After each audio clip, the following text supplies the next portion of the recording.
السلام علیکم. ان the line of fire میں خوش آمدید. میں ہوں احتشام امیر الدین اور میرے آج کے مہمان متحدہ قومی موومنٹ کے رہنما جناب وسیم اختر.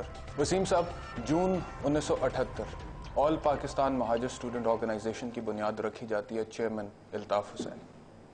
مارچ 1984 مہاجر قومی موومنٹ کی بنیاد رکھی جاتی ہے چیئرمین الطاف حسین. 1997 میں مہاجر سے متحدہ قومی موومنٹ بنتی ہے چیئرمین الطاف حسین. اکتوبر 2011 آج بھی چیئرمین الطاف حسین. تو آپ کی اپنی پارٹی میں خود تو جمہوریت ہے نہیں، تو آپ کیسے جمہوریت کی بات کرتے ہیں؟ دیکھیں، جہاں تک ایم کیو ایم کا تعلق ہے اور الطاف حسین صاحب کا تعلق ہے، الطاف حسین صاحب نے اے پی ایم ایس او سے اپنی جد و جہد کا اس جماعت کا آغاز کیا. And he is not a chairman, he is founder of M Q M. He is the founder of M Q M, ہے نا. قائد تحریک کہلاتے ہیں. تو فاؤنڈر کے پاس کیا یہ لائسنس ہے کہ ساری زندگی وہی چیئرمین رہے گا؟ You can't replace Quaid Azam محمد علی جناح. اس کا مطلب ہے کہ آپ کی پارٹی میں جمہوریت تو نہیں ہے؟ بالکل جمہوریت ہے. جب قائد ریپلیس نہیں ہوتا ہے، اس کے نیچے جو پوسٹ ہیں وہ اس پہ الیکشنز ہوتے ہیں. ہمارے یہاں چیئرمین، وائس چیئرمین کہہ لیں، ہمارے یہاں کنوینر ہوتا ہے، ڈپٹی کنوینر ہوتا ہے. اس کے الیکشنز ہوتے ہیں. جمہوریت کی اپنی ایک تعریف ہے آپ کی، کیونکہ جب ہم ویسٹرن ماڈل آف ڈیموکریسی کو دیکھتے ہیں یا امریکہ میں، برطانیہ میں یا دیگر جمہوریت جتنی بھی دنیا میں نافذ ہیں ان کو دیکھتے ہیں، تو وہاں پر جو ان کی لیڈرشپ ہے وہ تبدیل ہوتی رہتی ہے. صرف ایک لیڈر کے پیچھے پارٹی نہیں چلتی ہے جب تک کہ وہ زندہ ہے. نہیں، ایسا نہیں ہے. یہ کوئی بھی ایکسیپٹ نہیں کرے گا.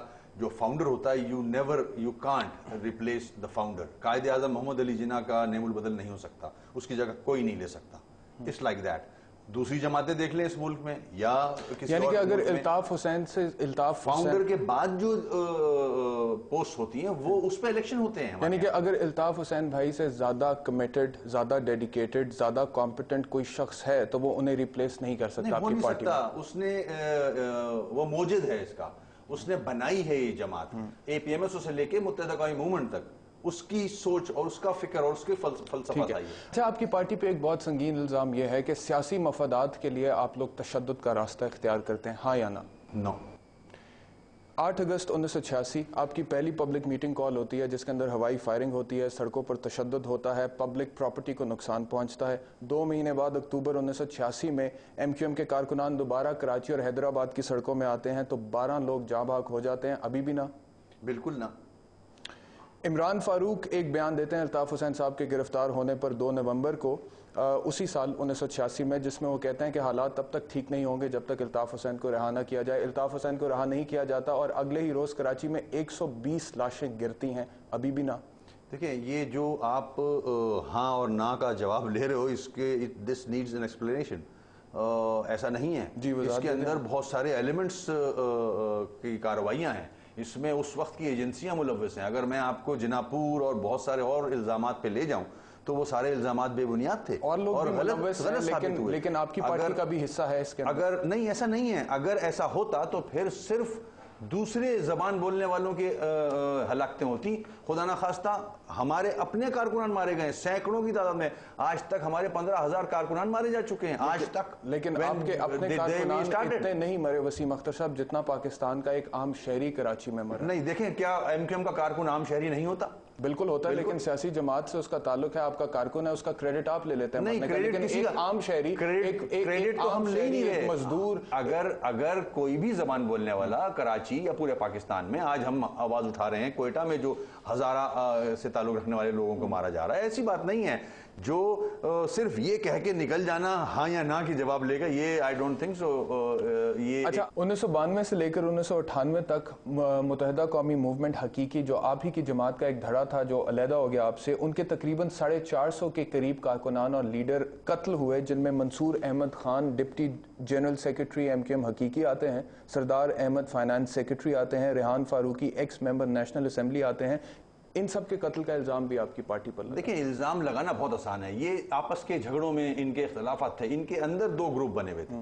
ایسا نہیں ہے. پھر ان کے جو کارروائیاں تھیں، انہوں نے جو حرکتیں کی تھیں، اس کے یہ اثرات تھے. آپ کہہ رہے ہیں کہ ایم کیو ایم حقیقی کے جتنے بھی لوگ قتل ہوئے اس میں آپ کی پارٹی کا یا آپ کے کارکنان کا کوئی ہاتھ نہیں تھا؟ نہیں، ایسا کچھ نہیں ہے. ہمارے یہاں کبھی یہ پالیسی نہیں رہی کہ خدا نہ خواستہ کسی بھی پارٹی کے لوگوں کو مارا جائے.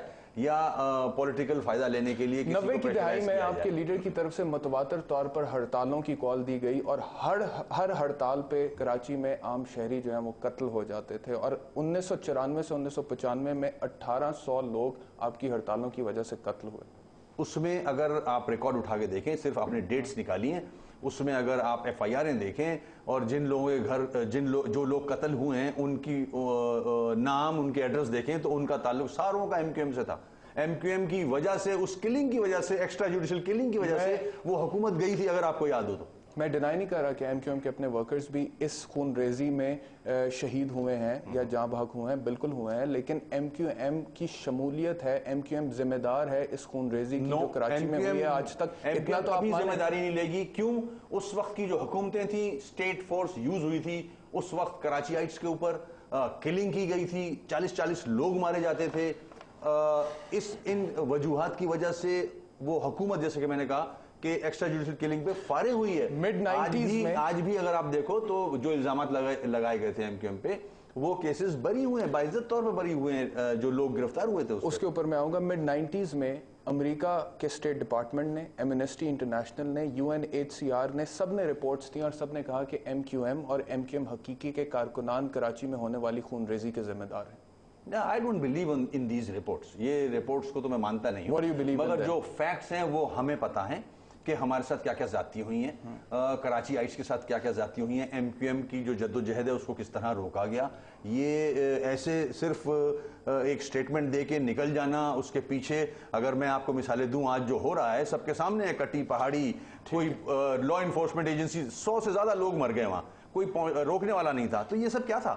میں تو یہ آپ سے سوال کروں گا، یہ آپ جو کلنگ میرے ذمہ لگا رہے ہو، میں آپ سے سوال کرتا ہوں، میرے ایم کیو ایم کے جو لوگ مرے ہیں ان کا ذمہ دار کون ہے؟ 3.5 سال میں 500 لڑکا ایم کیو ایم کا شہید ہوا ہے، اس بار کی بات کر رہا ہوں میں۔ اس سے پہلے 15,000 لڑکے ہمارے شہید ہوئے ہیں، ان کا قاتل کون ہے؟ مجھے یہ جواب دیتے ہیں۔ وسیم اختر صاحب، کیا یہ درست نہیں ہے کہ 2002 میں کراچی کی ایک عدالت نے الطاف حسین کو اشتہاری قرار دے دیا؟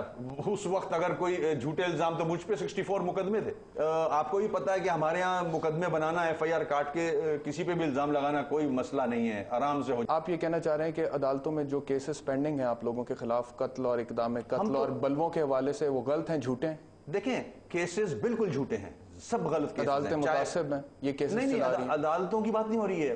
مقدمہ بناتا ہے پولیس والا، ایس ایچ او، اس کے بعد عدالت میں جاتا ہے، عدالت ڈیسائیڈ کرتی ہے، عدالت کو ہم فیس کر رہے ہیں، عدالت سے میرے سارے کیسز بری ہوئے ہیں۔ اگر آپ معصوم ہوتے تو عدالت آپ کو بری کرتی؟ یس، بری ہوا ہوں میں، جبھی تو آپ کے سامنے بیٹھا ہوں۔ لیکن الطاف حسین صاحب تو بری نہیں ہوئے۔ بالکل بری ہوئے ہیں۔ الطاف حسین صاحب کے اوپر جتنے مقدمات تھے تقریباً بری ہو چکے ہیں، اس کا نہ سر تھا نہ پیر۔ نہ کریں، بہت سارے مقدمات کے خلاف پینڈنگ ہیں، وہ کیسز چل رہے ہیں، بہت سارے مقدمات آج بھی پینڈنگ۔ تو کورٹ ڈیسائیڈ کرے نا، یہ تو یہ میری ذمہ داری تو نہیں ہے نا بھائی۔